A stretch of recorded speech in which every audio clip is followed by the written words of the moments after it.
Last several weeks we've looked at the Ten Commandments, and we looked at last week one of the commandments really referring to Christ, to God, our relationship with God. And we talked about how, because we are body, soul, and spirit, God created us that way. We're not animals, but we are human beings. And as such, we are destined to live body, soul, and spirit for eternity. As we looked at that, and how God has us been living on this planet Earth, this world is what? We live in a time of time and space, those two elements that affect our life, and of course the material thing.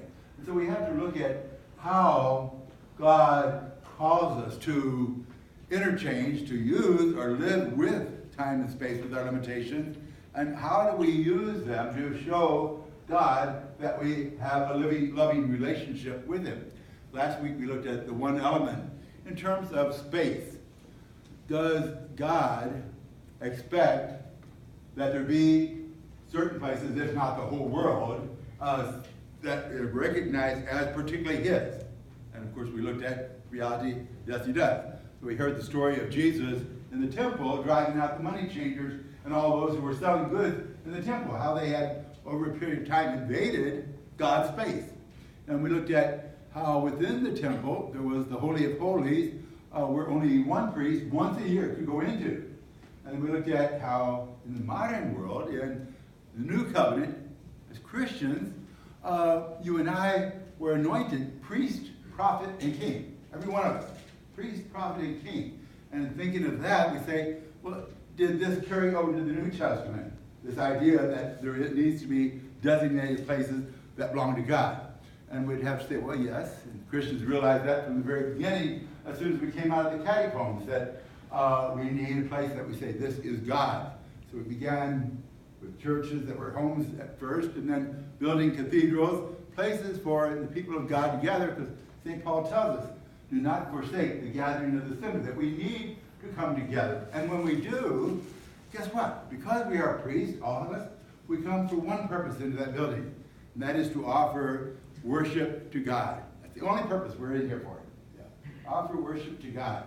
So we looked at that last week, that we have these designated spaces. As a matter of fact, it's so serious, and I didn't mention this last week, but you know, if you really want this to be a place just for talking with one another, let me know, because I have to take the Blessed Sacrament out. Anytime there's two people or more working in the church, and there's going to be conversation about secular stuff, the Blessed Sacrament is supposed to be removed. That becomes my responsibility. So let me know if that's what you want this church to be, see? That sounded pretty serious, and Jesus was pretty serious about how He dealt with the money changers. Today we're going on to not space, but time, the use of time. Does God expect a certain use of our time? And we'd have to again say, that's what we're dealing with in the first reading today. Last week it was Jesus who got upset. The first reading today shows God Himself got upset. And so what happened? The Jews, and that's where you hear the word Sabbath come up. Some of you may not be aware of what that is. In the beginning, God created the world. He worked on 6 days, and it says He rested on the seventh. That becomes a term for us to think about entering the rest of God. God's eternal rest. Matter of fact, God's favorite name is Yahweh Sabaoth, Lord of the rest. How important that is. Why? Why is that so important for God? Because God wants you and I to know, one thing is that we have a relationship with Him. The second thing is, we're not animals. Animals basically have to work every day of the week. They have to be concerned about getting their food all the time unless they hibernate or whatever. But that's the normal thing for animals. God says, I want my people to take off 1 day a week, enter into my rest, so every time they take that day off, they're thinking about, wow, God's called me to rest. He's called me to enter into His eternal rest. And so He's asked of us to trust Him with 1 day a week and say, I don't need to work on this day of the week because it's God's. Now, of course, Jesus showed there are some things that do have to be done in terms of medical or health or some good Samaritan. But overall, we're called to look at our relationship with Him and how that gives witness to Him. You think about the Ten Commandments. You think about, does it really give witness to anybody that you believe in God because you didn't kill somebody today? No. Or because you didn't steal today? No. Or because you didn't call your neighbor a bad name today? No.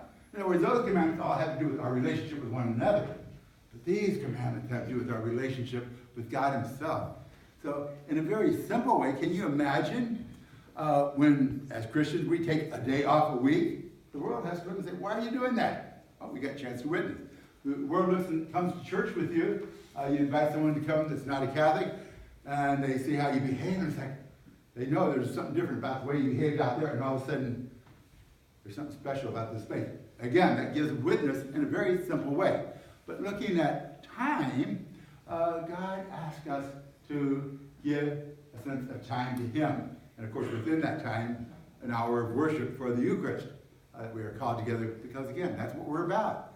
You and I are priests. We come together to offer the sacrifice that Jesus himself has commanded to give to God.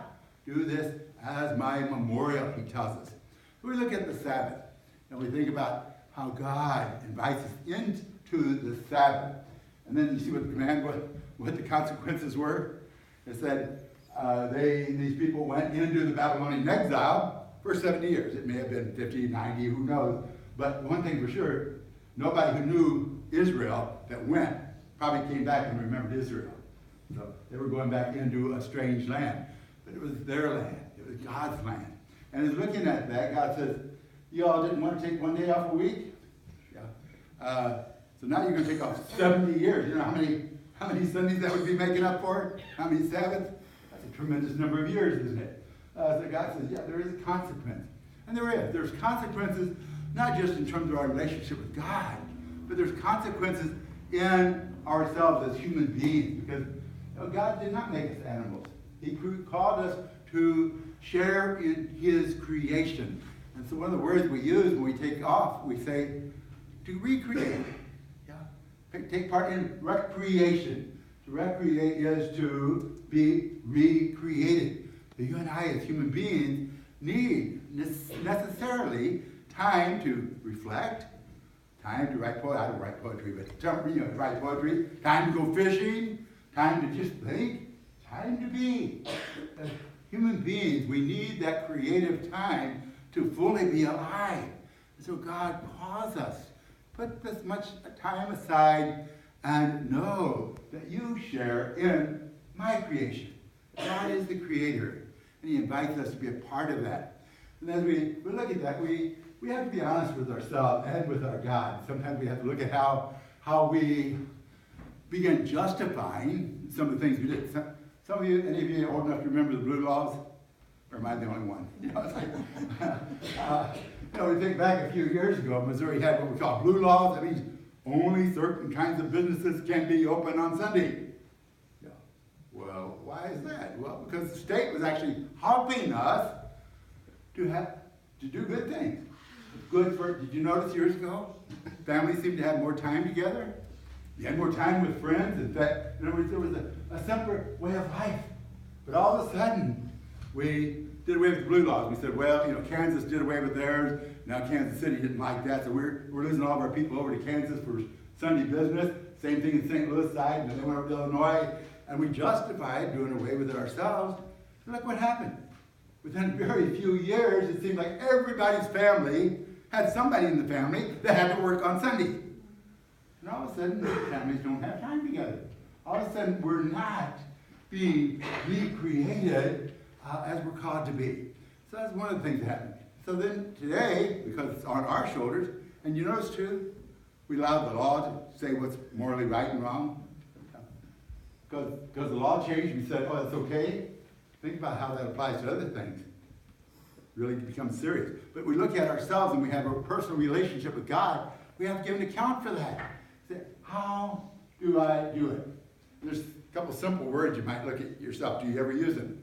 I enjoy mowing the yard. I really do. I do too. I like driving the tractor. Get out there. Nobody's, your wife's not going to get after you while you're riding the tractor. You can't hear her. So, we like to find something that just hums along, and that's good. But is that work or is that recreation? Well, if it's recreation, go to your neighbor's yard who really needs it. Some widow lady or somebody who can't take care of their own yard, go to there. Save yours for the work days. Or we start using words like, your spouse or your children say, hey, would you watch this movie with me? Would you do this with me? And the first thing out of our mouth is, I've got to get this done. Got to get, as soon as we use that word got to, what does that sound like? That sounds like work, doesn't it? And it is. We betray ourselves even in our own language. And if we listen to ourselves, we'll know that. If we think we've got to get done, you're playing a game of Scrabble. Hey, stop for supper. Well, we can stop, can't we? We're recreating. All right. Did you see that little cartoon where this little boy was sitting in his own bedroom and he had all this electronic stuff on, and he had his computer going and he was playing the live game, and his mother comes in and says, honey, stop for supper. He says, Mom, I told you many times you can't stop these live games and pause them. Next thing you saw, Mom carrying all the electronics out of the room. They can pause, believe me or not. So today, you and I, as we look at this element called time in our lives, how many lost an hour last night? I did. They said the white man is the only one who thinks that somehow you can take an hour off and one end of the year and put it on the other end of the year and gain time. But that works. So think about your use of time. How real is your relationship with God in answering Him for the way that we use it? And we need to be honest with ourselves. The law is not going to support you in it. We have to ourselves say, is this work or is this not work? How can I use this time better for growing as a family, for developing my talents, the gifts that I have, the musical abilities, all these things that let me be more of a creative person in an imitation of God who made me. Think about it. Next week we'll look at another element in terms of that relationship with God Himself.